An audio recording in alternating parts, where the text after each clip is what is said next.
Egunon guztioi, egin dezagun atzoko Lazkaoko emaitzen irakurketa bat.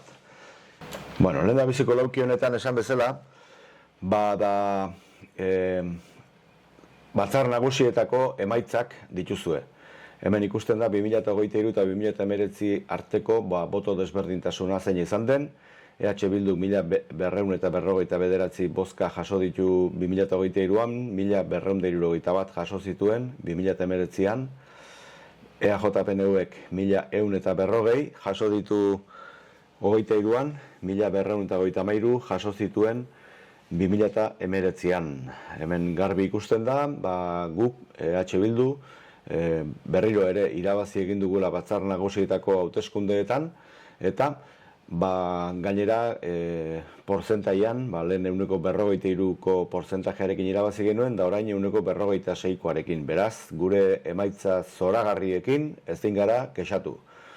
Baina guztia ez da ona, polita noski, eta udal hauteskundeetan, hemen lauki honetan ikusten den moduan, berriro EAJak irabazi egin digu. Orain hurrengo hauteskundeetan 47ko boto kopurua jaso zuen bere alde, 1388 boto, 1384 zirenakoan nengoen, eta datu hau gaur prentxan ez Gipuzkoako emaitzetan ageri dena da, baina esango nuke historikoetan 1384 jasotzen jartzen zuela.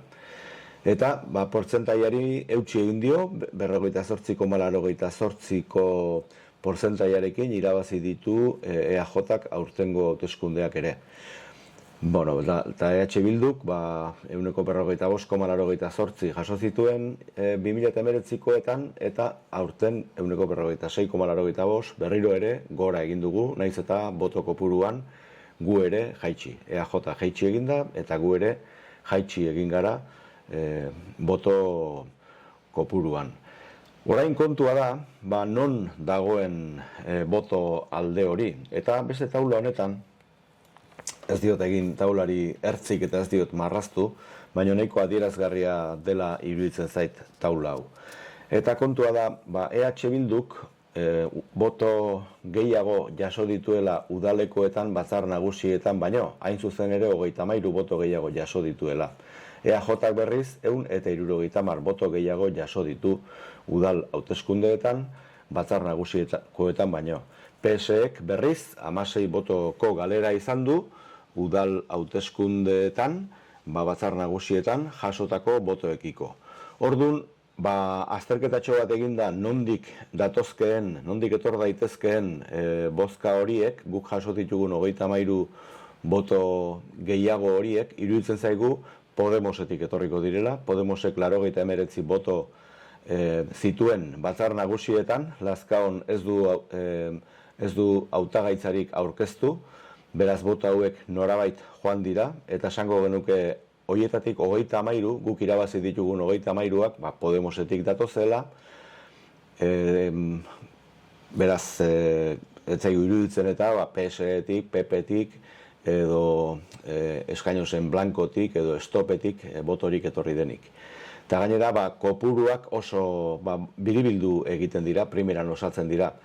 Hemen, kontua bigarren lerroa aztertuta, EAJak irabazi dituen 170 bozka gehiago horiek nondik etor daitezkeen aztertuta, lehen da bizi, utxetik zer esan nahi du, badela aldea, oraingo bada aldea,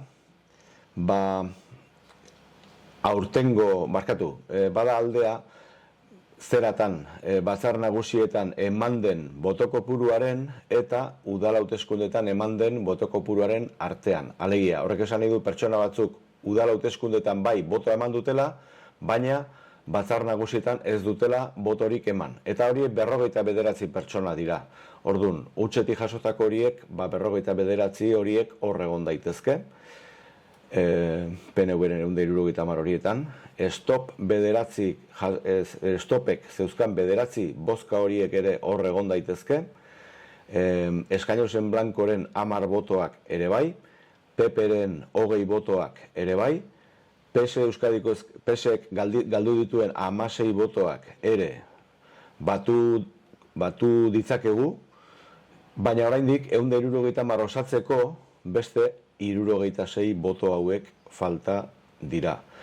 Alegia, horrek esan nahi du Podemoseko 33 boto guregana etorri direla, baina Podemoseko 76 boto PNV-ra joan direla. Gehienak, bi eren PNV-ra joan direla, eta eren bat guregana etorri dela. Bueno, ze pentsatua ematen du horrek, ez guri, guk ez dugu horretan autokritikarik egin beharrik, baina Podemosek bai egin beharko luke, zer ezker mota den, PNV-ri botoa ematea lehenesten duena, EH Bilduri eman aurretik.